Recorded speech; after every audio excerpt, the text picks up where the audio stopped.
Good morning, friends. Let's start with a truth that's as beautiful as it is terrifying. Our lives are shaped by what we choose to control and what we choose to let go. It's not about perfection, it's about intentionality.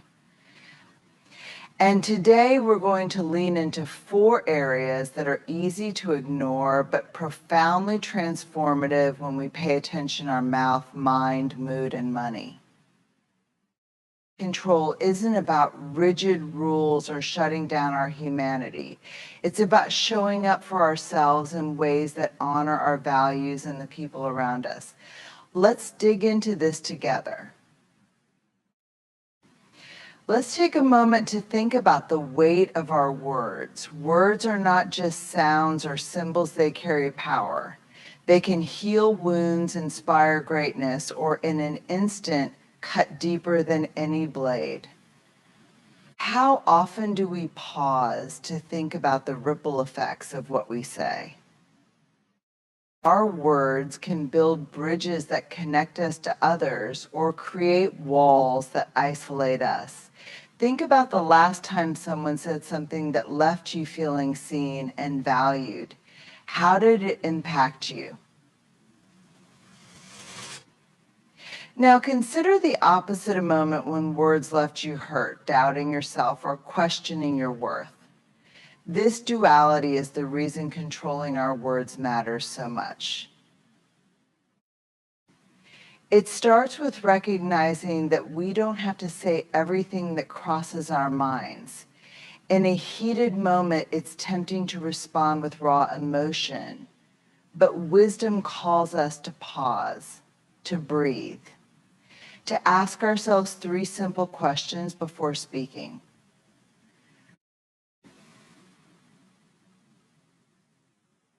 Is this kind?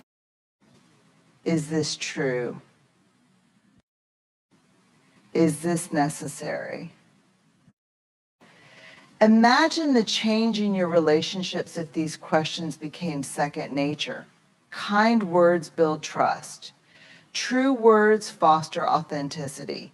Necessary words cut through the noise to focus on what really matters.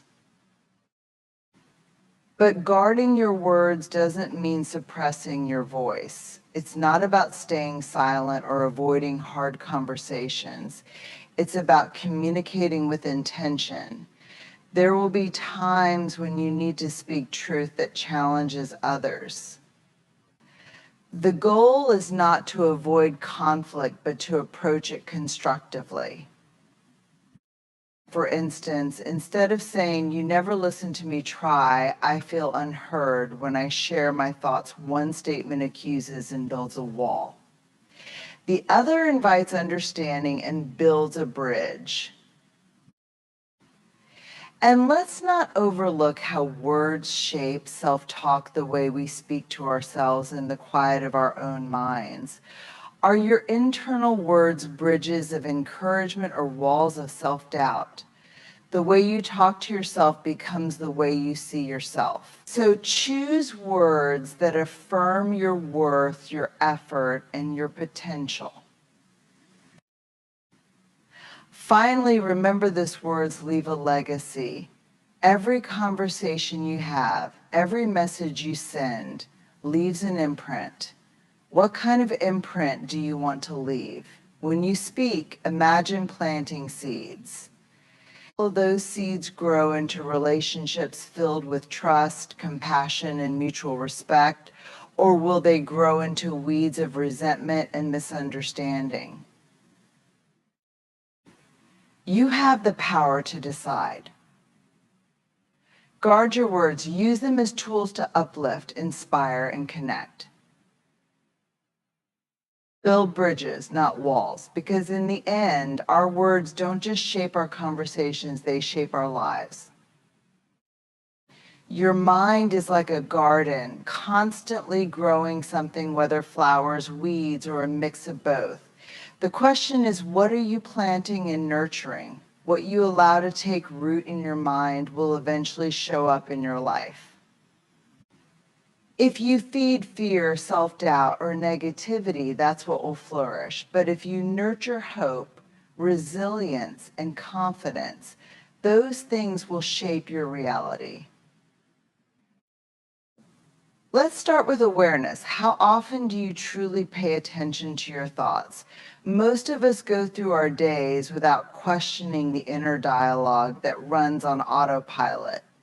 But those thoughts, whether supportive or critical, become the blueprint of how we see ourselves and the world. Imagine waking up and immediately thinking, I'm not ready for today. I can't handle what's ahead. That thought might seem small, but it sets the tone for your mood, actions, and even the way others respond to you. Now, contrast that with waking up and telling yourself, I have everything I need to face today. I'm ready to grow through whatever comes my way. One thought plants seeds of anxiety, the other, seeds of strength. It's not about ignoring reality or pretending life is always easy. It's about choosing where to place your focus. Challenges will come, but you can decide whether to dwell on obstacles or solutions. When negative thoughts arise, and they will acknowledge them without letting them take over. Think of these thoughts like clouds passing through the sky. Notice them, but don't let them block your view of the sun. Reframing is a powerful tool here.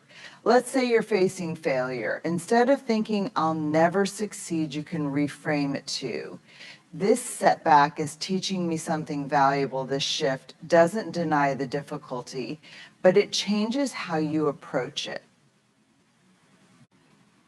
And when your mind leans toward possibilities instead of limitations, your actions follow suit. Another crucial aspect of feeding your mind is being mindful of what you consume. The content you watch, the conversations you engage in, the people you surround yourself with, these all shape your mental landscape. Ask yourself, are you consuming information that uplifts or drains you? Are the people in your circle challenging you to grow or keeping you stuck in negativity? Every day, you have the power to choose what enters your mind. Surround yourself with books, stories, and people that inspire you. Seek out knowledge that aligns with your goals. Create space for silence, reflection, and gratitude, so your mind has room to process and grow. Our emotions are powerful. They can motivate us to take bold actions or derail our plans entirely. The problem isn't feeling emotions. That's part of being human. The challenge is learning how to manage them so that they don't manage us. Mastering your mood means responding intentionally instead of reacting impulsively. It's the difference between being led by emotions or leading them. Let's start with understanding what it means to respond versus react. When you react, you're operating on autopilot, letting your immediate emotions drive your actions. Reactions are quick, unfiltered, and often regrettable. Think about the last time you snapped at someone out of frustration or sent a text in anger. How did that go? Reactions might feel good in the moment, but they often create more harm than good. And responding, on the other hand, is intentional. It requires a pause, a moment to process your feelings, assess the situation, and choose an action that aligns with your values. Responding puts you in the driver's seat of your emotions rather than being a passenger on their roller coaster. But how do we get there? It starts with recognizing your triggers. Pay attention to the situations or people that consistently evoke strong emotional reactions. Triggers aren't inherently bad, but they're opportunities for self-awareness. When you know what sets you off, You can prepare yourself to respond thoughtfully instead of impulsively.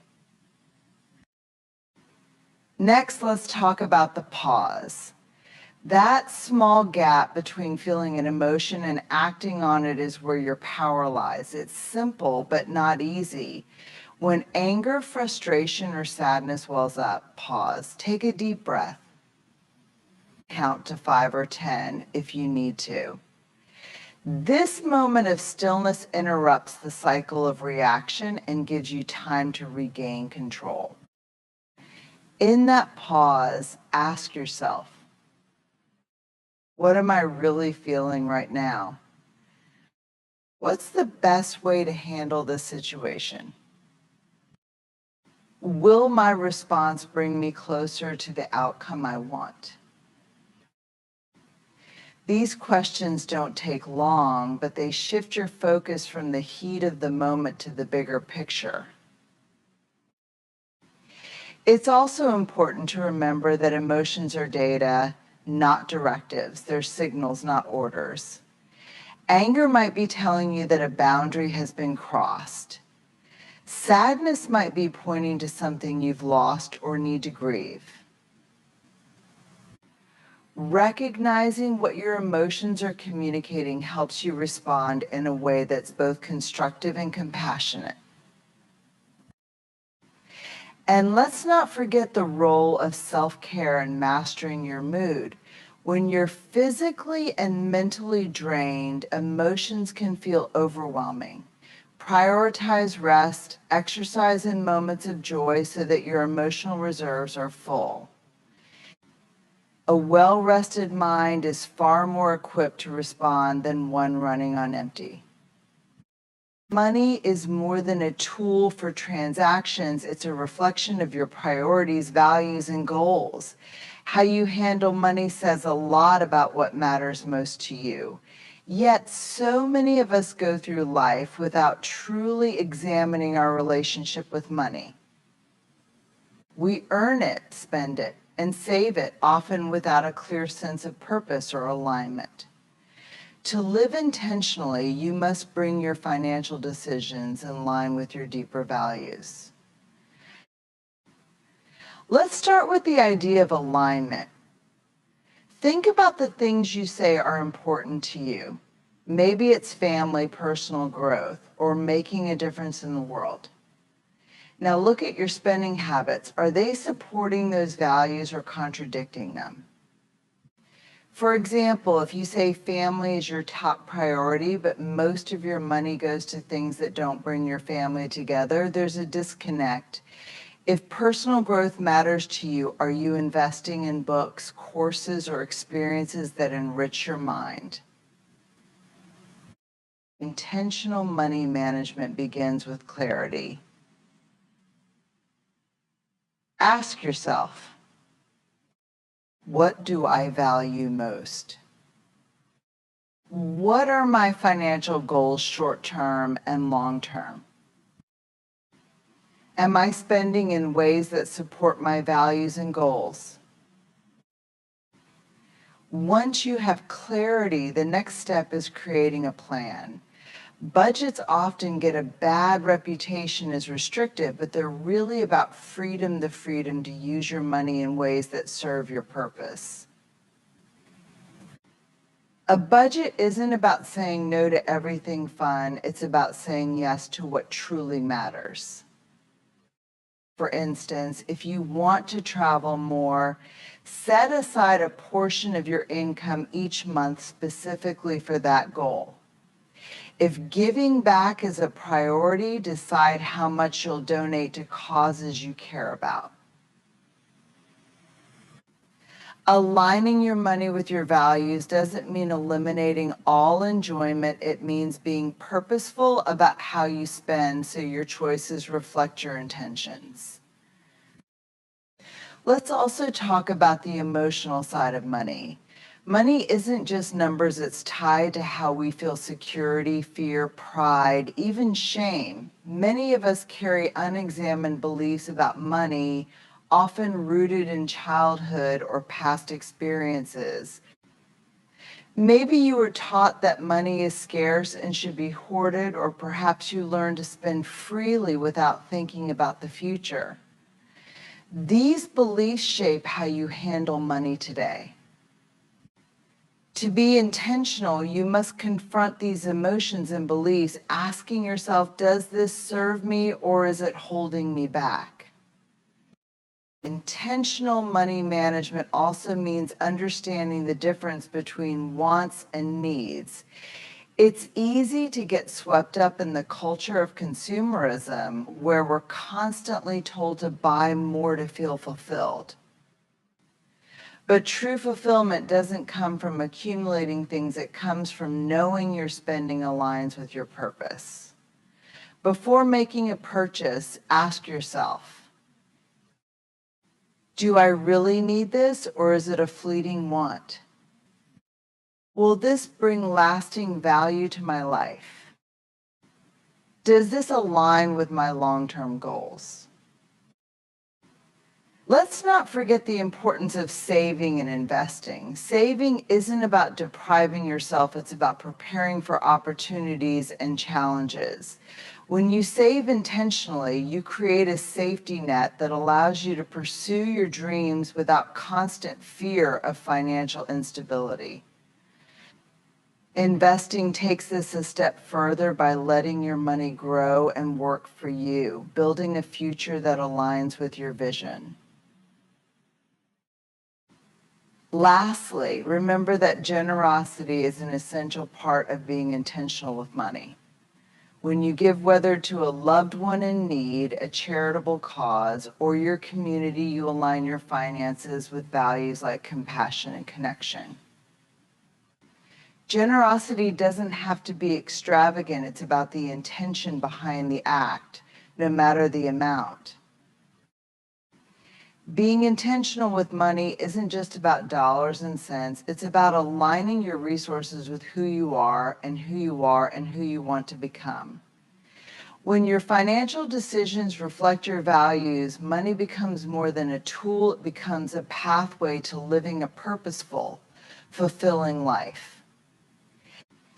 So take control of your finances, align them with what truly matters, and watch how it transforms not just your bank account, but your entire way of living.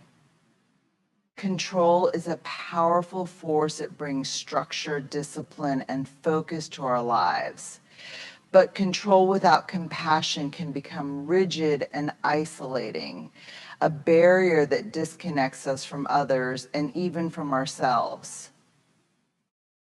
On the other hand, compassion without control can lead to chaos and a lack of boundaries, leaving us drained and unfocused.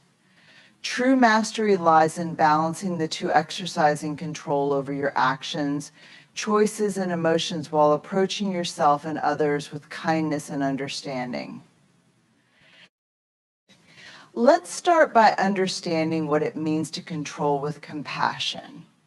Control is about taking responsibility for your life. It's about setting goals, creating boundaries, and managing your time, energy, and resources effectively. But compassion reminds us that we're human, that life is unpredictable, and that perfection isn't the goal. When you balance these forces, you give yourself permission to strive for excellence without punishing yourself when things don't go as planned. This control with compassion begins with self-awareness. Too often, we are our own harshest critics. We hold ourselves to impossibly high standards and berate ourselves when we fall short. This inner dialogue can be relentless, but ask yourself, would you speak to a friend the way you speak to yourself? If the answer is no, it's time to soften that inner voice with compassion. Imagine you're working on a big project. You've planned everything out, set strict deadlines, and committed to doing your best. But halfway through, unexpected obstacles arise. Maybe you're dealing with illness, family responsibilities, or simply exhaustion. Without compassion, you might push yourself harder, ignoring the signs that you need rest.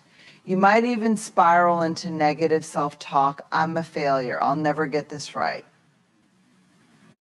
Compassion, however, allows you to pause and reassess. It says it's okay to adjust. It's okay to rest. You're still making progress, even if it looks different than you planned. This doesn't mean abandoning your goals or giving up control. It means approaching your journey with flexibility and grace. Balancing control with compassion also extends to how you interact with others. Whether you're a leader, a parent, a partner, or a friend, there's a tendency to want to steer situations toward a specific outcome. You might find yourself trying to fix things for others or impose your vision of what's best. While your intentions may be good, this kind of control can come across as dismissive or overbearing. Compassion invites you to listen, to step back, and to trust that others have their own journey to navigate. It reminds you that you don't always have to have the answers or solve every problem. Sometimes the most supportive thing you can do is simply be present, offering empathy and understanding without judgment. Boundaries are another key element of balancing control with compassion. Compassion doesn't mean saying yes to everything or allowing others to take advantage of you. True compassion respects both yourself and others. It's about recognizing your limits and setting boundaries that protect your time, energy, and well-being. For example, let's say a friend constantly turns to you for support but doesn't respect your time or boundaries. Control without compassion might lead you to cut them off completely, while compassion without control might result in burnout from always putting their needs ahead of your own. The balance lies in communicating your boundaries kindly but firmly. I care about you, but I can't be available every time you call.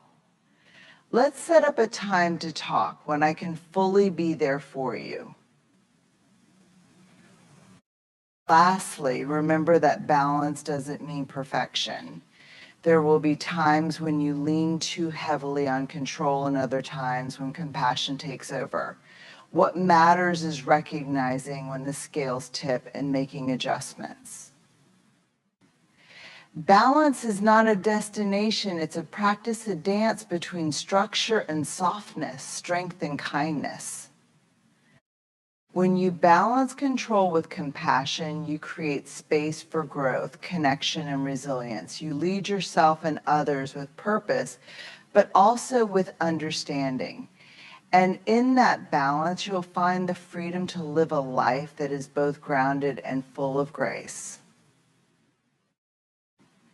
In a world that often values perfection, whether in our careers, relationships, or even personal appearance, it can be difficult to embrace the idea that progress is enough.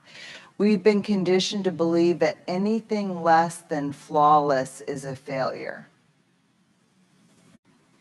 But when we focus only on perfection, we rob ourselves of the joy and satisfaction that comes from the small, steady steps forward.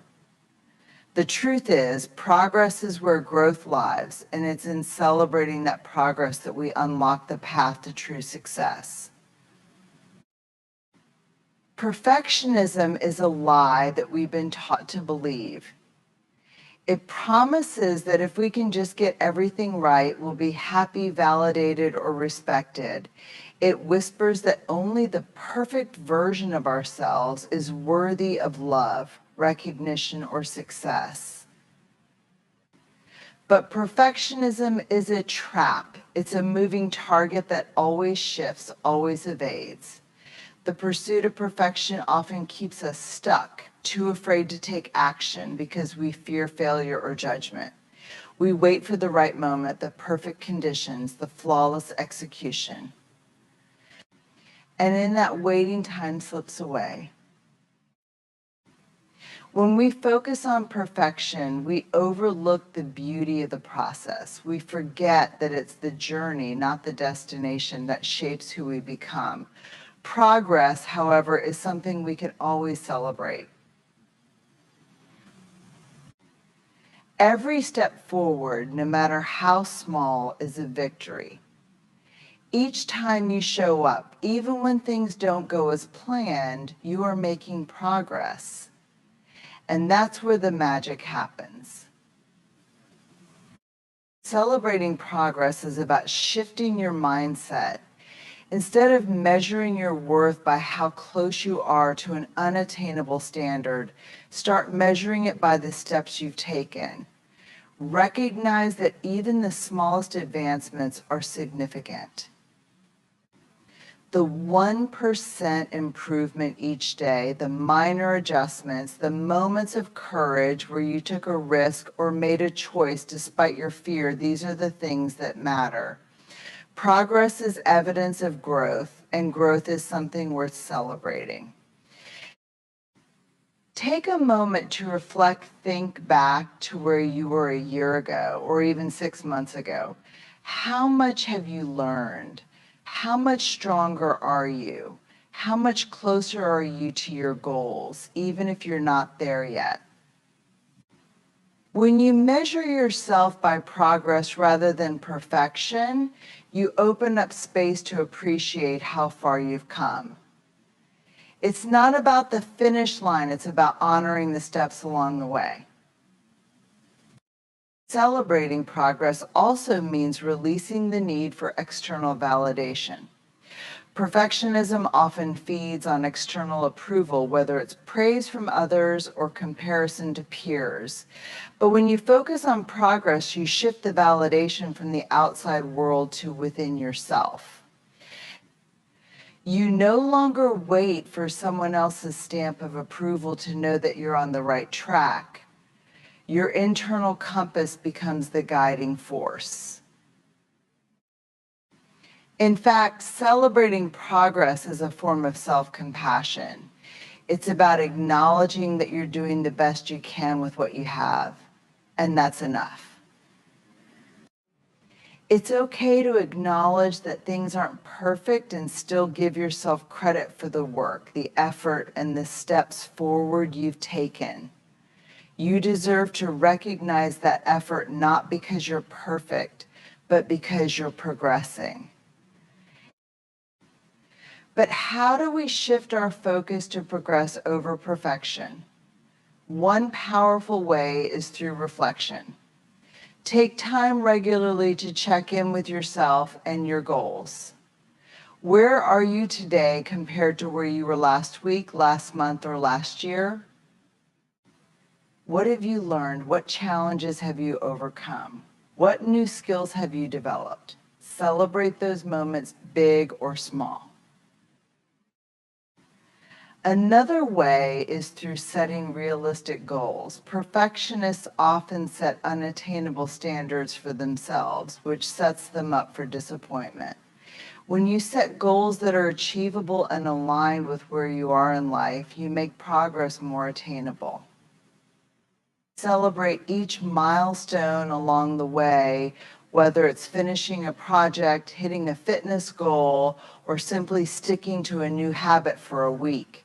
These are all wins that contribute to the bigger picture. Stop waiting for perfection to give yourself permission to celebrate. Perfection is an illusion, a moving target that never quite arrives. Progress, on the other hand, is tangible. It's something you can hold on to. And when you celebrate progress, you fuel your motivation to keep going. It's like adding fuel to a fire. It keeps you moving forward with momentum and energy. Remember, success is not a straight line. It's a series of bumps, detours, setbacks, and breakthroughs. When you embrace progress over perfection, you allow yourself the freedom to fail and to rise again. You understand that mistakes are part of the process. They're not roadblocks, but stepping stones. Perfection would have you believe that mistakes are to be avoided at all costs. Progress teaches you that they are necessary for growth. Ultimately, progress over perfection is a mindset that leads to freedom. Freedom from unrealistic expectations, freedom from comparison, freedom from self-doubt. When you celebrate progress, you take the pressure off of yourself. You stop trying to be perfect, and instead you start honoring the person you are becoming. And when you do that, you create a life that is full of joy, growth, and possibility. So today, choose progress. Celebrate it even in its smallest forms. Acknowledge every step you've taken, because it's in those steps that the real transformation happens. And that, my friends, is something truly worth celebrating.